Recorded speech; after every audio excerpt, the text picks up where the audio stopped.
Lihatlah sang istri yang baru menikah akan memandikan suaminya sang pangeran yang lumpuh itu. Tetapi dia tiba-tiba menemukan bahwa 6 paku telah ditancapkan ke kaki pangeran. Adegan kejam ini mengejutkan sang putri. Tepat ketika dia mengumpulkan keberanian untuk melihat apa yang terjadi, sang pangeran tiba-tiba terbangun, dan dia meminta sang putri untuk keluar.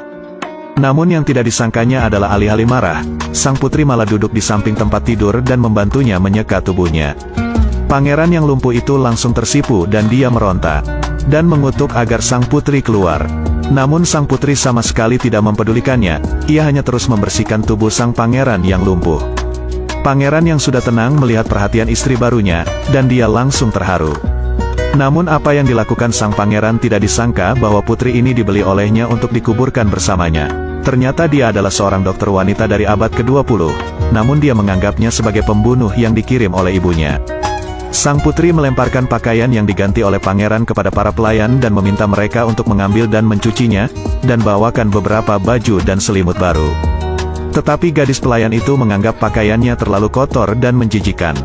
Jadi dia menolak melakukannya. Hal ini membuat sang putri langsung marah, dan langsung menamparkan gadis pelayan itu. "Kenapa kamu memukulku? Mengapa aku memukulmu? Apa yang tidak boleh kamu katakan? Kalau begitu aku akan mengajarimu dengan baik untuk pangeran hari ini. Pergi dan panggil pelayan lain di istana. Ada yang ingin kukatakan." Itu pesan seorang budak. "Aku akan segera pergi." Sang putri di sini. "Berhenti cepat. Ambillah. Jika kamu menjadi seorang putri, kamu hanya akan dikuburkan bersamanya. Lihat saja tatapannya yang tegak. Orang mati tidak tahu kapan mereka akan mati. Sial, ini baru beberapa hari."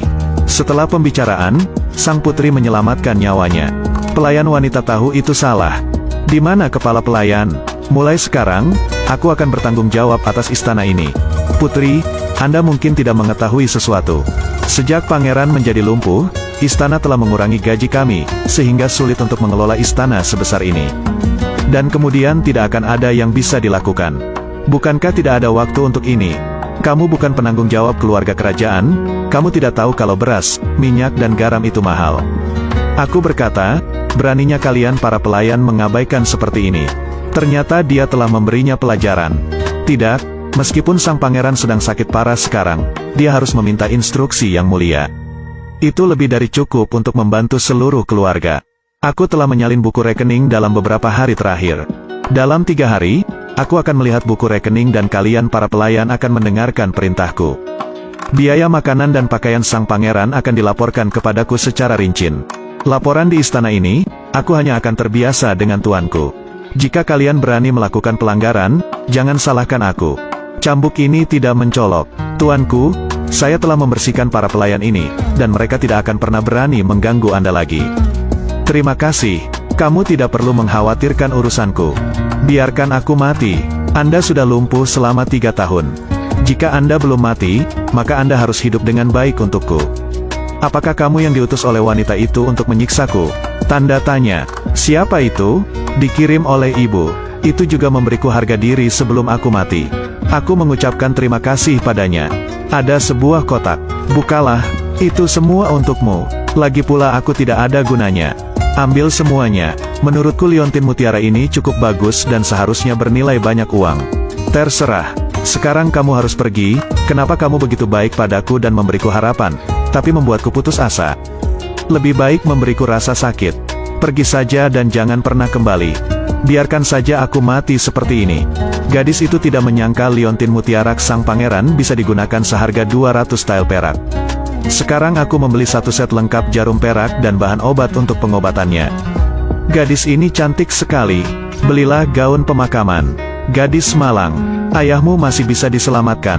Dia hanya komplikasi akibat terjatuh. Saya bisa menyelamatkannya. Nona, kamu benar-benar dokter ajaib. Ayahku selamat setelah terjatuh. Selama aku bisa menyelamatkan ayahku, aku bersedia bekerja sebagai kuda untukmu selama sisa hidupku. Tidak, tidak. Apa yang akan kamu lakukan pada ayahku? Ini orang mati. Beraninya kamu menghancurkan mayat di jalan di siang hari bolong? Diam. Aku ingin menyelamatkannya. Aku hanya melihat tukang daging membunuh babi dengan pisau, tapi aku belum pernah melihat dokter menggunakan pisau untuk mengobati penyakit. Jangan percaya padanya, percaya atau tidak. Dokter yang luar biasa. Lihat, orang ini telah diselamatkan. Saudaraku, kamu lebih baik. Luar biasa. Benar-benar dokter yang ajaib. Benar-benar dokter yang hebat. Terima kasih atas bantuannya. Sungguh menakjubkan, benar-benar pengobatan yang menyelamatkan jiwa. Benar-benar sebuah keajaiban. Chai Hong tidak punya niat membalas dan bersedia mengikuti Nona mulai sekarang. Tidak. Aku sangat membutuhkan orang kepercayaan untuk menjaga pangeran. Baiklah kalau begitu, kamu bisa mengikutiku mulai sekarang. Aku akan berkencan denganmu. Putri, dari mana saja kamu? Kenapa kamu belum menyapa kami? Biar mudah saja, tenang saja, saya tidak akan lari. Anda tidak peduli dengan Tuan, saya tetap ingin menjaga Tuan. Baiklah, ini pembantu yang baru saya sewa. Nanti saya akan mengajaknya memasak di dapur, dan dia hanya bisa mendengarkan saya dan Tuan. Tidak ada yang bisa memaksanya melakukan apapun. Apakah Anda mengerti? Baiklah, saya mengerti, ayo pergi. Dia hampir terkubur setengahnya. Dia membuang-buang uang dari keluarga kerajaan untuk membelinya. Dia benar-benar gadis desa yang tidak pernah puas. Nona, mari kita lihat berapa lama dia bisa bangga. Saya akan memberitahu Selir Chang tentang hal ini sekarang. Yang mulia, apa yang Anda lakukan? Apakah Anda meminta bantuan? Mengapa Anda kembali? Saya pikir Anda tidak menginginkan saya lagi. Mengapa kamu di sini? Aku mencarimu. Mengapa kamu di sini? Aku di sini untukmu. Aku akan melakukan operasi pada pangeran sebentar lagi. Kamu menjaga pintu dan tidak ada yang diizinkan masuk. Jangan khawatir, Tuan Putri. Para budak itu kasar. Yang mulia, mulai sekarang, Anda hanya perlu tidur yang nyenyak. Setelah saya menyelesaikan operasinya, Anda bisa berdiri.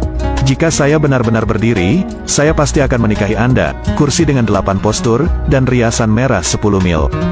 Aku pasti akan membuatmu bahagia. Ibu, biarkan dia pergi, Ibu. Baiklah, bagaimanakah kelanjutannya? Silakan ikuti untuk melihat episode selanjutnya. Terima kasih telah menonton.